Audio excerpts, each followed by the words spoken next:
Welcome back to the Seeds of Health podcast.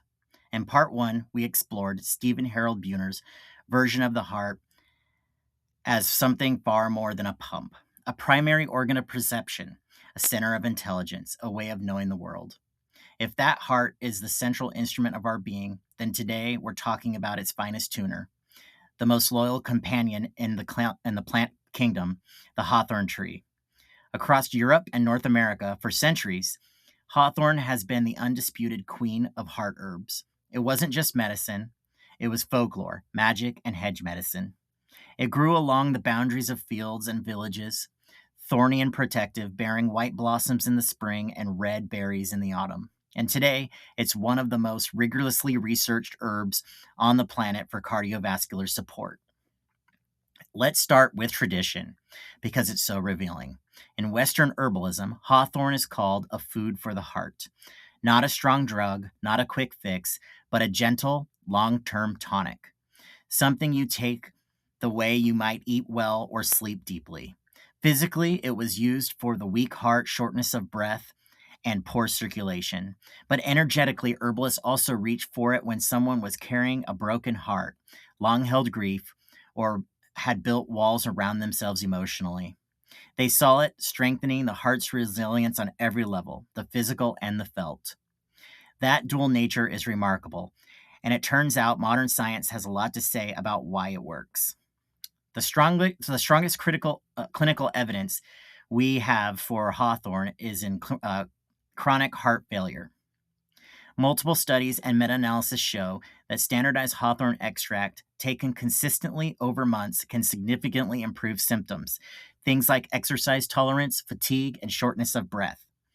It can even improve the heart's ejection fraction, which is a measure of how effectively the heart pumps blood with each beat.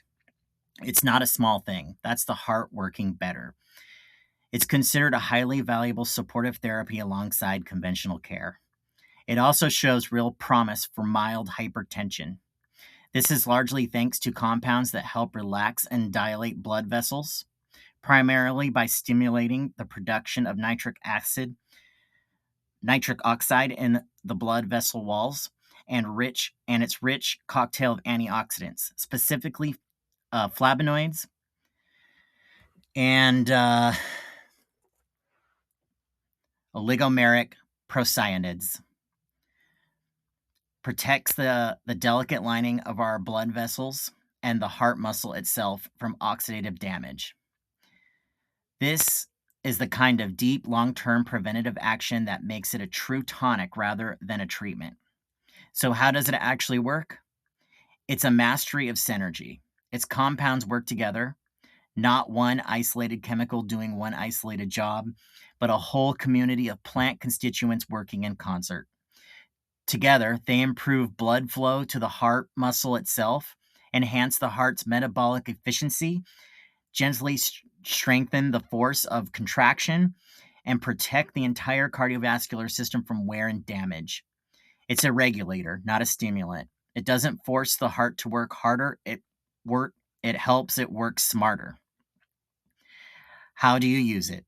Because hawthorn is a tonic, the benefits build slowly and steadily over 3 to 6 months. You can find it as standardized capsules, usually made from the leaf and flower, which are very high in those beneficial flavonoids.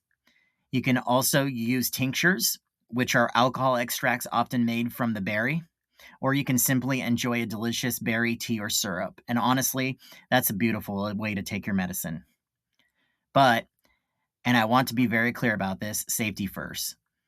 If you have any existing heart condition, or if you take any prescription heart or blood pressure medications like beta blockers or ACE inhibitors, contact your doctor before using hawthorn. It can definitely potentiate these drugs, meaning it makes them stronger. On its own, hawthorn is extraordinarily safe, but the interaction risk with certain medications is real, and it's not something to guess at all. So hawthorn is this beautiful bridge. It supports the heart muscle and vasculature, and Buhner's heart-brain depends Buhner's heart-brain depends on.